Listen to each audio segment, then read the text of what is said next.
Body builder நண்பனை car ஏற்றி கொலை செய்துவிட்டு விபத்து நாடகமாடி இருக்கிறார் இங்கொரு ஐடி ஊழியர்.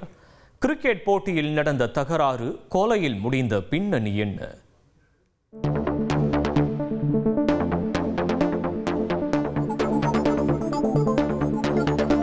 நொறுங்கி கிடக்கும் இந்த காரை பார்த்ததும் பயங்கர விபத்து நடந்திருப்பதை போன்று தோன்றலாம். ஆனால் இது ஒரு கொடூர கொலை.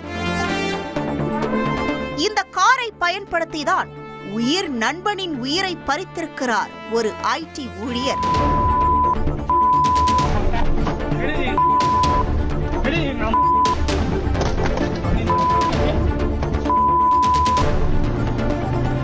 வெள்ளை நிற காரின் மீது சிதறி கிடக்கும் இரத்த கரைகளே அந்த கொடூரத்திற்கு சான்று.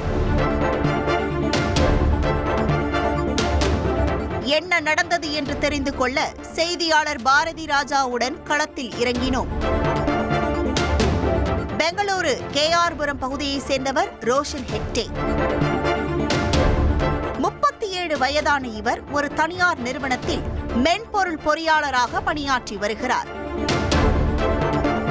இவரது உயிர் நண்பர் வீரசாந்திரா பகுதியை சேர்ந்த பாடி பில்டர் பிரசாந்த். இருவரும் விடுமுறை நாட்களில் கிரிக்கெட் விளையாட செல்வது வழக்கம். அப்படித்தான் சம்பவத்தன்றும் ஹெப்பகோடி பகுதியில் உள்ள ஒரு மைதானத்தில் 2 பேரும் வெவ்வேறு அணியில் பங்கேற்று கிரிக்கெட் விளையாடியுள்ளனர். இதில் ரோஷன் விளையாடிய அணி தொடர்ந்து 4 போட்டிகளில் வெற்றி பெற்றுள்ளது. போட்டி முடிந்ததும் அனைவரும் வீட்டிற்கு சென்ற பின் ரோஷனும் பிரசாந்தும் மது வாங்கி வந்து மைதானத்திலேயே குடித்திருக்கிறார்கள்.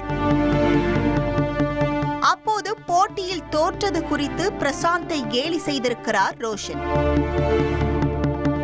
இதனால் இருவருக்கும் இடையே தகராறு ஏற்பட்டிருக்கிறது. ஆத்திரத்தில் ரோஷனை பீர் பாட்டிலால் தாக்கியிருக்கிறார் பிரசாந்த். இந்த மோதலில் காயமடைந்த ரோஷன் தனது டாடா சஃபாரி காரில் ஏறி அங்கிருந்து கிளம்ப முயன்றார். ஆனால் அவரை விடாமல் துரத்திய பிரசாந்த் ஓடும் காரின் இடதுபுற ஜன்னல் கதவை இறுக பற்றிக் கொண்டு தொங்கியபடியே சென்றார். காரை நிறுத்தும்படி பிரசாந்த் ஆவேசமாக சத்தமிட பயந்து போன ரோஷன் காரின் வேகத்தை கூட்டினார். வீரசாந்திரா கம்மா சந்திரா சாலையில் கார் அதிவேகமாக சீறி பாய்ந்திருக்கிறது. ஜன்னலில் தொங்கிக் கொண்டிருந்த பிரசாந்தை கீழே தள்ளும் நோக்கில் காரை மரத்தின் மீதும் அருகிலிருந்த ஒரு கட்டிட சுவரிலும் பலமாக மோதியுள்ளார் ரோஷன்.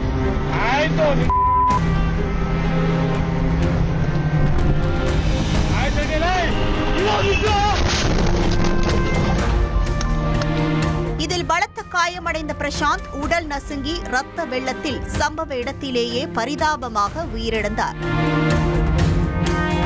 இதனை கண்ட அப்பகுதி மக்கள் போலீசாருக்கு தகவல் தெரிவித்துள்ளனர். தகவல் அறிந்து வந்த ஹெப்பகோடி போலீசார் முதலில் இதனை சாலை விபத்து என்றே கருதினர். ஆனால் ரோஷனின் காரில் பொருத்தப்பட்டிருந்த டேஷ் கேமராவை ஆய்வு செய்தபோது பிரசாந்த் ஜன்னலில் தொங்கி வருவதும் ரோஷன் திட்டமிட்டே காரை சுவற்றில் மோதி பிரசாந்தை நிலைகுலைய செய்வதும் தெளிவாக பதிவாகி இருந்தது. அந்த வீடியோ ஆதாரத்தின் அடிப்படையில் போலீசார் விபத்து வழக்கை கொலை வழக்காக மாற்றினர்.